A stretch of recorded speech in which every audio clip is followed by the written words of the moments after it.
Assalamualaikum warahmatullahi wabarakatuh. Kembali lagi bersama di Min Channel.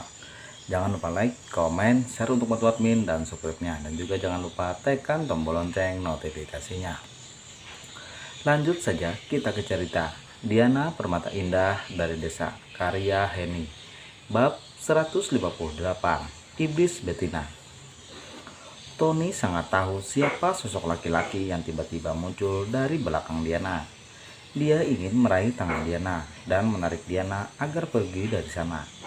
Tapi belum sempat Tony memegang pergelangan tangan Diana, tiba-tiba tangannya ditepis oleh laki-laki itu. Jika tanganmu masih ingin pada tempatnya, jangan berani-berani menyentuhnya, bentak laki-laki yang berdiri di samping Diana. Ipan, jangan terlalu berlebihan. Diana sesaat menoleh ke arah Tony. Diana bingung mengenalkan Tony bagaimana. Kalau Diana menyebut nama Tony, pasti Ipan akan tahu siapa yang mendatanginya ini. Dia siapa? Kesabaran Ipan habis menunggu penjelasan Diana. Diana tersenyum melihat penampilan Tony. Penyamaran Tony mendekati sempurna. Padahal Ipan dan Yuda hanya mengetahui data, tapi tidak mempunyai foto wakil ketua IMO. Dia Sami. Dia adalah satu orang yang menjaga nenekku di desa. Dia kemari karena aku meminta, sahut Diana. Diana kembali menoleh pada Tony. Sami, mana barang yang aku minta? Tanya Diana. Tony langsung memberikan koper yang dia bawa pada Diana. Semua yang Anda minta sudah saya siapkan di sini. Ucapan Tony terjeda melihat isyarat dari Diana.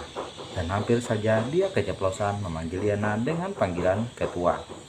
Tony memahami kondisi saat ini. Ini barang yang Anda minta, Nona. Tony mengisyarat pada koper yang dia pegang. Baguslah, kalau begitu ikuti aku. Diana berjalan lebih dulu menuju lift. Sesaat kemudian Tony mengikutinya. Ipan juga menyusul di belakang Tony. Ipan berusaha mengamati penampilan Tony yang terlihat seperti pemuda desa. Apakah benar dia utusan Negilin untuk Diana? Ipan mencoba menepis pertanyaannya dan terus mengikuti Diana. Di sebuah ruangan VIP, Rani, Supian, Yuda, Pak Jo, dan Dila berada di ruang tamu yang ada di ruangan VIP itu. Mereka menunggu hasil pemeriksaan beberapa dokter yang masih memeriksa Angga. Rani terlihat gelisah, dia terus mondar-mandir menunggu kabar dari dokter. Mama, tenanglah. Melihat Mama mondar-mandir seperti itu, Papa semakin pusing, ucap Supian. Rani membuang napasnya kasar. Dia melangkah mendekati Supian, suaminya. Saat kita pulang dari Dubai, keadaan Angga sangat baik. Kenapa tiba-tiba keadaannya memburuk lagi? Wajah Rani diselimuti rasa takut dan kekhawatiran. Papa juga bingung, Mah. Sampai sekarang, Papa merasa ini hanya mimpi, ucap Supian. Saat Tuan Angga datang ke perkebunan, keadaannya sangat baik, Nyonya. Dia berkeliling lapangan bersama dokternya. Tiba-tiba dia kesakitan karena lukanya kambuh karena medan yang dilintasi basah. Aduh Pak Jo. Pak Jo, tegur Yuda. Yuda tidak ingin kemarahan Rani berkobar jika menyebut Diana. Lalu, tanya Rani. Pak Jo tidak berani melanjutkan ceritanya karena teguran Yuda. Melihat hal ini, Rani semakin kesal. Ada yang kalian sembunyikan dariku. Rani terlihat curiga. Rani menatap pada Pak Jo dengan sorot mata yang penuh selidik. Pak, tolong ceritakan apa yang terjadi di perkebunan. Pak Jo tetap tidak berani bicara. Dia terus menduduk. Rani memahami keadaan saat ini. Pak Jo takut pada Yuda. Katakan semuanya padaku, Pak Jo. Jangan takut pada Yuda. Kalau aku tahu dari orang lain, Pak Jo akan kupecat. Kecam Rani. Mama, tenanglah, bujuk Supian. Tenang. Rani semakin emosi. Melihat keadaan Angga yang tiba-tiba memburuk, mana aku bisa tenang, Pak? Jerit Rani. Maaf Tuan, Nyonya, harap tenang, pinta seorang suster. Maaf Sus, sahut Supian. Tolong jaga sikap Mama. Saat ini kita berada di rumah sakit. Walau rumah sakit ini milik keluarga kita, tapi kita tetap harus mematuhi semua peraturan. Supian memberi isyarat pada Rani agar lebih tenang. Rani mendekati Pak Jo.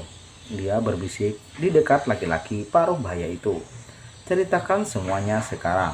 atau aku cari tahu sendiri dan Anda akan menanggung akibatnya. Ancam Rani. Pak Jo takut dengan ancaman Rani. Ia perlahan menegakkan wajahnya dan mengabaikan Yuda. Karena medan yang dilewati basah, membuat luka operasi Tuan Angga kambuh. Lalu tiba-tiba Tuan Angga kesakitan. Saat itu diobati oleh Nona Diana. Diana lagi, Diana lagi. Rani semakin emosi mendengar nama Diana. Pak Jo juga kembali membisu. Dia belum berani melanjutkan ceritanya.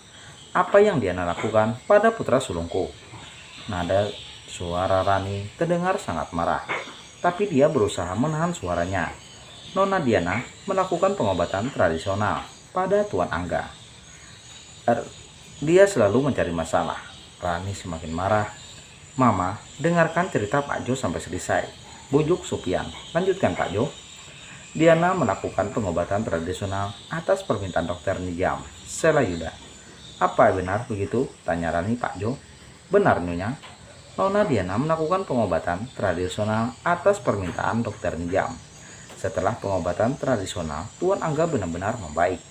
Hingga malam itu di kastil semua orang makan malam dengan menu serba ayam. Tiba-tiba keadaan Tuan Angga memburuk lagi, dan hal itu terjadi setelah dia minum obat yang diresep oleh Nona Diana. Andai tidak di rumah sakit, ingin rasanya Rani berteriak menumpahkan kemarahannya. Semua ini terjadi karena Nijam tidak mengetahui ada obat tertentu rutin Angga minum, dan obat itu menjadi penghalang resep Diana. Semua kemalangan yang menimpa Angga bukan kesalahan Diana, ucap Yuda. Kamu dan Ipan sekarang sama bodohnya, maki Rani. Gadis desa itu memang pembawa sial.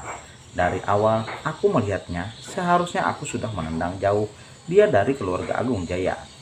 Tatapan kemarahan Rani tertuju pada Dilah. Cari wanita pembawa sial itu dan bawa dia ke hadapanku, perintah Rani. Ceklak. Pintu ruang perawatan terbuka. Terlihat 3 orang yang memasuki ruangan Angga. Tidak perlu mencariku, Tante. Ini aku datang, ucap Diana begitu santai. Rani langsung menghampiri Diana dengan kemarahan teramat besar yang terus membakar dirinya. Dia berusaha mencengkram dengan Diana, tapi gagal karena Ipan menghalanginya. Rani mencoba menepis kesalahan pada Ipan. Dia kembali memandangi Diana dengan tatapan penuh kemarahan. Apa hakmu memberikan obat pada Angga? Karena kamu, anakku kembali sakit. Jeritan kemarahan Rani bercampur dengan suara keputusasaan. Saat yang sama, beberapa dokter dan wakil rumah sakit selesai memeriksa Angga. Tirai yang sedari tadi menjadi pembatas sudah terbuka. Nona Diana, wakil kepala rumah sakit, tersenyum melihat Diana. Wakil kepala rumah sakit langsung mendekati Diana dan berdiri di samping Diana. Dari sikapnya sangat jelas dia sangat menghormati Diana. Sedang beberapa dokter dan perawat izin undur diri di ruangan itu. Bagaimana keadaan Pak Angga, Pak? Tanya Diana pada wakil kepala rumah. Keadaannya semakin membaik, Nona. Saya sedang mendengarnya, Pak, sahut Diana. Ipan melirik ke arah ibunya. Sangat jelas ibunya sangat ingin menelan Diana hidup-hidup. Mama, tolong tahan diri Mama, pinta Ipan lembut. Kakakmu celaka karena dia. Sebagai seorang ibu, jelas aku marah. Dan aku lebih mementingkan wanita pembawa sial itu dibanding ibumu, maki Rani. Wakil kepala rumah sakit ingin menjeda, namun dihalangi oleh Diana.